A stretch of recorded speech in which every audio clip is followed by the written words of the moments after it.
One swallow does not make a summer, but one skein of geese, cleaving the murk of a March thaw, is the spring. A cardinal, whistling spring to a thaw, but later finding himself mistaken, can retrieve his error by resuming his winter silence. A chipmunk, emerging for a sunbath but finding a blizzard, has only to go back to bed. But a migrating goose, staking 200 miles of black night on the chance of finding a hole in the lake, has no easy chance for retreat. His arrival carries the conviction of a prophet who has burned his bridges. If you were to look outside, would you be able to tell what season it is just from what you see? In Latin, pheno means appearances, and ology means the study of. Phenology is the study of cyclic and seasonal natural phenomena, especially in relation to climate and plant and animal life. We have all witnessed and enjoy phenology in the spring when the flowers and trees begin to bloom, or in the fall when the leaves change colors. But do we know it? I don't know anything about phenology. Today's the first day I heard the word phenology. Climate change is a long-term change in the average weather patterns that have come to define Earth's local, regional, and global climates. How does climate change affect phenology? The abiotic world does not live by a calendar like we do.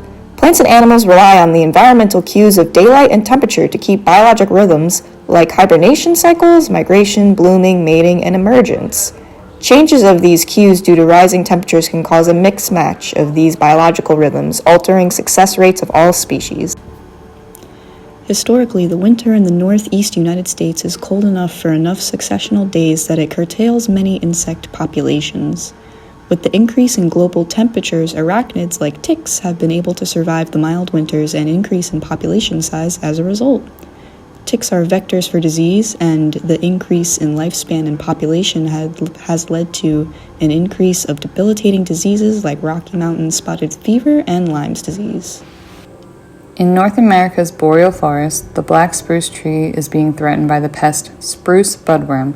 The black spruce zone is an area where the summer temperatures stay cold enough to prohibit the spruce budworm from completing its life cycle.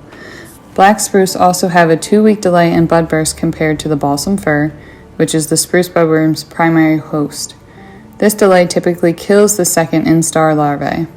Now, temperature changes have allowed the spruce budworm to expand their territory more north into the black spruce zone, and can also change how early bud burst occurs in the black spruce, narrowing the mismatch that protects the black spruce from mortality.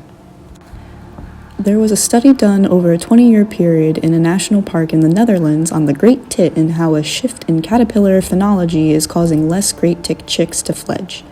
Due to the warm temperatures, the caterpillars are hatching sooner and the chicks are hatching too late to benefit from maximum caterpillar biomass. This causes less chicks to survive, and the ones that do are lower weight than previous years, making it difficult for those chicks to survive to breeding age. Scientists think that if the rate of temperature increase and the caterpillars emerging are slow enough, the birds will eventually start mating and laying eggs earlier over the next 100 years. However, this would lead to the birds being vulnerable to threats until that point. Should we care about phenology? Oh, that's a big deal.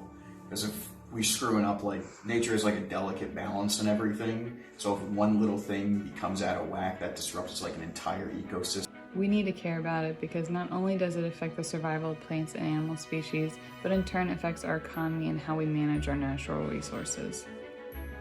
It's not just something we need to care about, we need to learn about it too. We need to make sure that the general population knows about it and that it's important.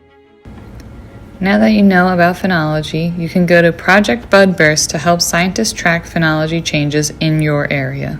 The tamaracks change from green to yellow when the first frosts have brought woodcocks, fox sparrows, and juncos out of the north. Troops of robins are stripping the last white berries from the dogwood thickets, leaving the empty stems as a pink haze against the hill.